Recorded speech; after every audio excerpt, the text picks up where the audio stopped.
What up, party people? It's MTG Flux back with another F&M draft. This was actually the first draft that I had right after pre-release. So I had a little feel of it. I played as much as I can on Arena, but I was diving in pretty deep in spoiler season, so I'm getting an idea of what's going on. I know that how good blue is in this set. With this first pick, I feel like there were some missed opportunities. If I were to do it again, I probably would have just took the black Magus Rod and start getting in black. But I was looking at this Hope, not implying that it's a great card, but I like the stats. And blue and white are colors that I'm not foreign to in most formats, so I'll gravitate towards those colors. It's either white blue or blue black, those kind of colors that kind of keep me comfortable and just like play pattern wise. Here, I feel like if I were to do this draft over, I would have picked one, the black Mage's Staff, and then pack 2, the side quest here. Side quest or the Vane's Treachery would have been a great pick, but I like the side quest in this spot, especially this early on. A lot of playability and things we can do here. I ended up taking the Steiner, just thinking that knowing that blue-white is artifacts. So just kind of early committing. See, if I would have took those first 2 black cards, I would have got a third pick cornered by black mages. Would have felt real good at this point. Realm Reborn's not even an option. Fat Chocobo. Little inflammation that green's still kind of open. I ended up taking the Paladin's Arms just to get that artifact count up. Paladin's Arms, it's fine. It's serviceable for what you want it to do. Getting that, just hitting your curve and making sure that, the ward is nice and it is relevant. I'm pretty sure it's a 4 equip cost, but yeah, I ended up taking the Reunion. No, I took the Delivery Moogle here. I like the Delivery Moogle this early since I've already kind of committed to my white lane. Just because there's plenty of draft to be able to build around it a little bit. And that's why I'm pulling the Sage's Nulliths out front. The Ring of Lucy, I don't mind in the slower games. I do think it's a fine tempo card, and the ramp there is not irrelevant. But yep, I took the Weapons Vendor. I think that's better. No one wants to play the Nolith in that spot anyways. But another Vane's Treachery, God, it would have been the nuts. Galacat. So knowing that I'm trying to be in this artifact space, Galacat's premium to me. Excalibur 2 was a small consideration because it is still relatively early and I already got Hope, which has lifelink.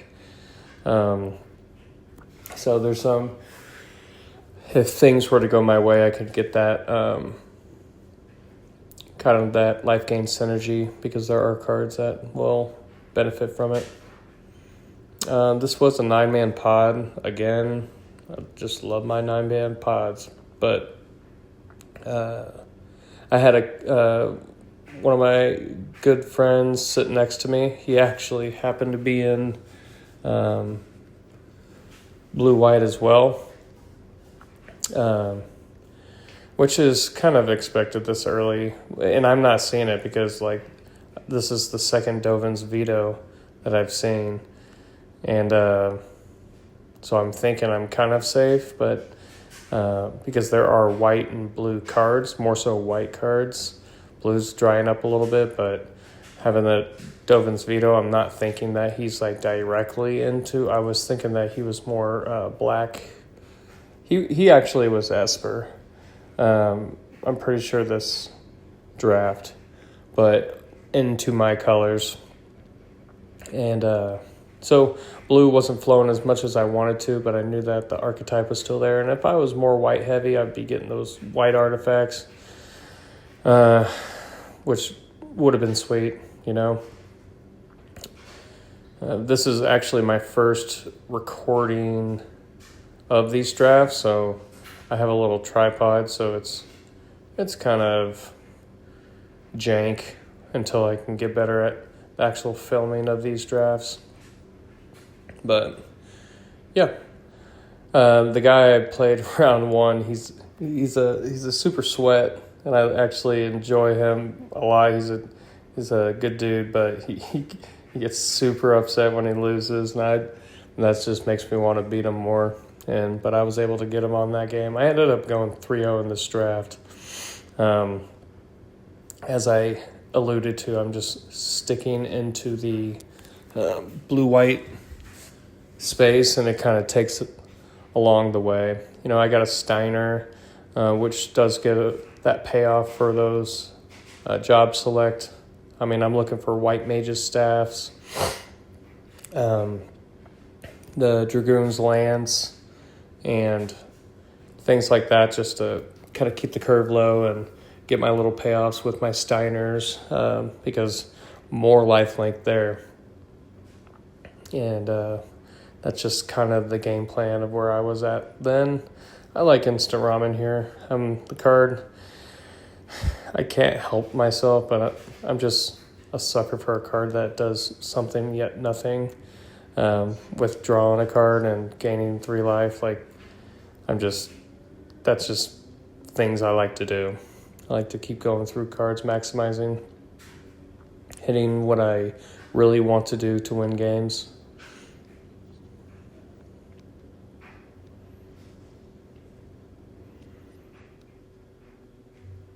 That's a nice little gift of the Slash last pick. I'll end up posting the deck list of what I ended up here towards the end of the video. I'll get that in there. Retrieve Esper's great. Get some removal here. Another Black Mage's Rod. Just like, it would have been a really nice black deck. Overkill's nice. I got Sid here. That's great. Tella, a consideration for a splash. And in this spot, I'm thinking that I'm the only like blue-white artifacts just based off my tells. But I may have taken the Tella here.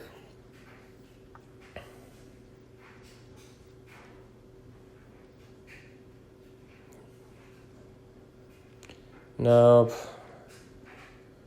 There is another Tella that comes around. I think that's where I was getting that from. Another Black Mage's Rod just punched me in the back of my face. Vane's Treachery. Jill's great. At least I don't ignore the fact that that card is awesome, and certainly take it here. I feel like it comes through late, so I feel like this is my opportunity to take advantage of blue when I can. Another Galacat here is nice. Syncopate, not even mad at. Blitzball is not even terrible. Ether is more non-playable. Xanarkand, like, love the card. I think it's great, but just particularly in the Towns deck, especially capables of like returning it to your hand and getting some extra value there with like Chocobo Kick. In the last draft I was a deep 4-color huge top-end town stack, and had a lot of fun doing that. It was awesome. But the things that I were missing was like Chocobo Kick. I would have killed someone for it. It was just what the deck was missing. I mean, I can't... my complaint equity is incredibly small, considering I 3-0'd. But there's always room for complaining. Come on now. we play Magic. It's what we do. I think I'd take retrieve the Espers here. No, I remember. I think I'd take the Giant. I overvalued those Giants in this deck. I think I had like 2 or 3 of them, just thinking that like the artifact payoffs would come to get there, but they're just kind of like big ugly idiots, you know. Like I'd much rather have different artifact payoffs, but definitely not one of them. I think retrieve the Espers was actually the right pick in that seat.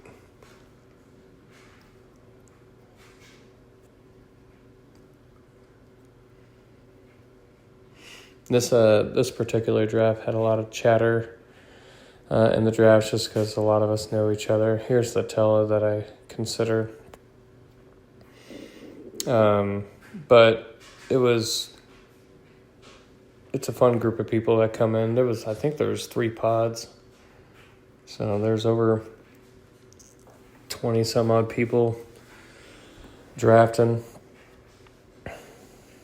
Especially on like very popular sets like this. Towards the end of this, each set will end up being like, 8 to 12 people. But we've been having a lot of gas sets lately, so we've been sitting around 20, 25 people for a little while. White Mage's Staff. If I had a brain, I would take the White Mage's Staff. Looking for to lower my curve and all the things. So I passed the test this time. But like I said, this was the first draft right after pre-release, so I knew there was mistakes to be made. I was really happy with my deck, though.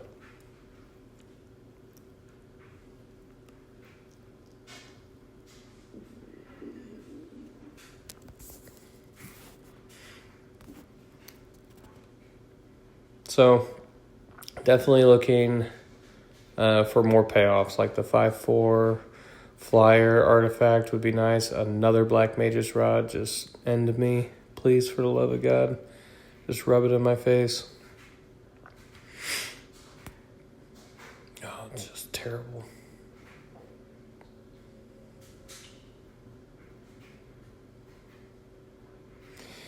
So Adventure's End's a card that, like, not a lot of people like. But I think I definitely overvalue it, like in general speaking. That's considering the splash for the Tella. Retrieve the Espers, easy pick here. Nope. I think I take the removal, and I think that's right. So I'm thinking about how many artifacts I'm currently on and all the things, but I gotta have better interaction because I have none of the white artifacts that exile. Mana Rock. What's that card? At this point, I would not have think that card to be like top tier white card. But it's definitely overperformed. It's great. It's a super late suplex. And I think that's Town Greeters in the back. I can't tell behind the citizen thing. We would never know.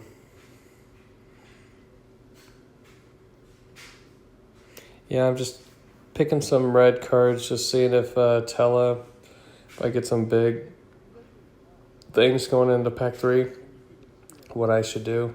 Like I said, and this is another proponent to that. I didn't take the Adventures In. Like I was saying about the Adventures In, I think just I value it too much. I just like the life gain. I like taking chances on my mana off more than I should. The GF of Free is just not a playable card. I just don't think it's good in this format. And that's crazy. Imagine having the train with all the Black Mage's Rods. Because if I'm counting right, I think there was 4 or 5 that's gone by. But, oh, God, yeah. Imagine.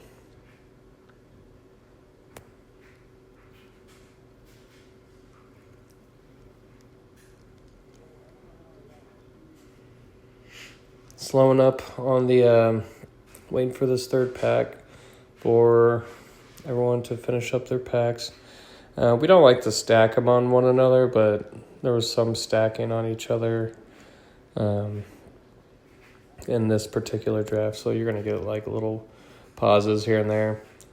But I never try to stack people. I always try to respect newer players around and not make them feel all pressured and things. And I mean, F&M is F&M. It's a casual format. Love to win, but you know, I more so want to have a good time off a good deck that I built. This pack, I think, Shantoto is good, and that's what we're looking for. Dragoon's Lance. I'm considering a mill because Hope does have mill attributes, so like that's not a 0, but I was pretty confident that that card would wheel. Dragoon's Lance, however, would not wheel. The card's just the nuts.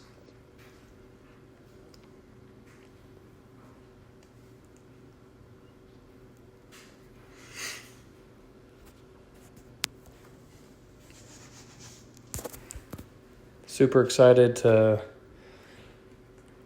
see Edge of Eternities that's about to come out. I didn't get to draft this set as much as I would like. And then we have an Arden. Ultimately punished for just not being in black. So obviously Arden is the nuts here. It's just everything that we want to be doing, but I'm certainly not going to hate it. I'll let them have their fun. I actually ended up beating the Arden deck. There's 2 Arden decks in our pod. One of them was okay, and the other one's pretty good. And I ended up beating the guys that, like, his deck was a really good blue-black deck on the other side of the table. Lion's Heart's great. Wyvern's great. Lion's Heart's just kind of what I want to do. Get some more artifacts flowing.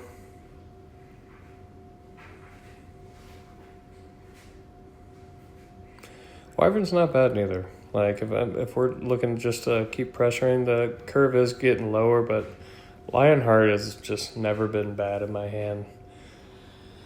It's what you want when it comes to getting more damage through, and then on Gallicats, the card is just grossly good. Combat Tutorial. I think I undervalued Combat Tutorial at this point, but then I get this counterspell, so I could not help myself. I'm pretty sure the right pick is just the Sleep Magic, but I mean, you're not a true blue player if you're just gonna refuse a counterspell. Crystal Fragments seem good here. Slash Light's good. I'm kind of okay with the amount of removal I had. I definitely need 1 or 2 pieces more.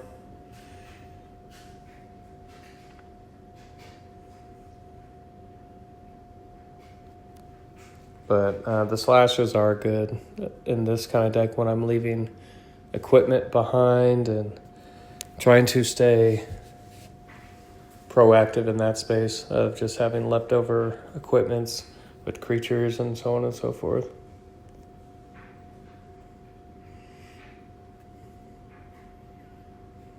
That Moogle's just so bad.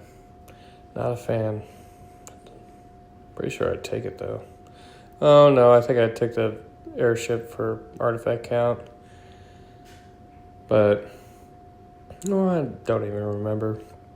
But if I were to do this pick again, I think I'd just take the Moogle. It'll have its time, especially putting 4 toughness on Gallicats seem really good to me.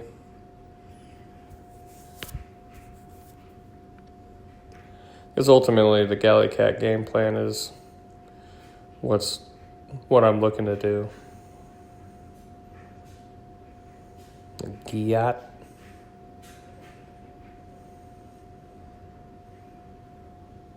taking the counter spell here.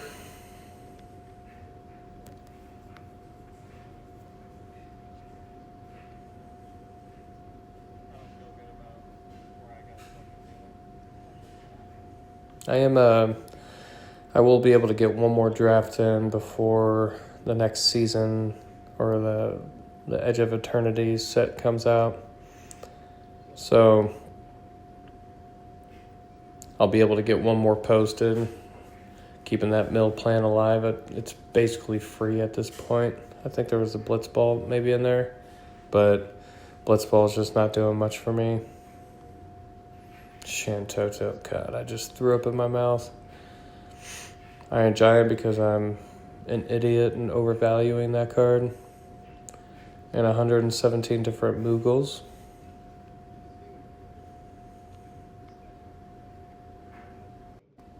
So that's going to be it for this F&M draft. I will get this deck list posted for you guys. See what I turned out to be. Like I said, I went 3-0. Felt real good about this. And this is just me not picking a Slash of Light like an idiot, but such is life. That being said, thank you for watching. So please like, comment, and subscribe if you like the content, and appreciate the support. You guys have a good one. Bye.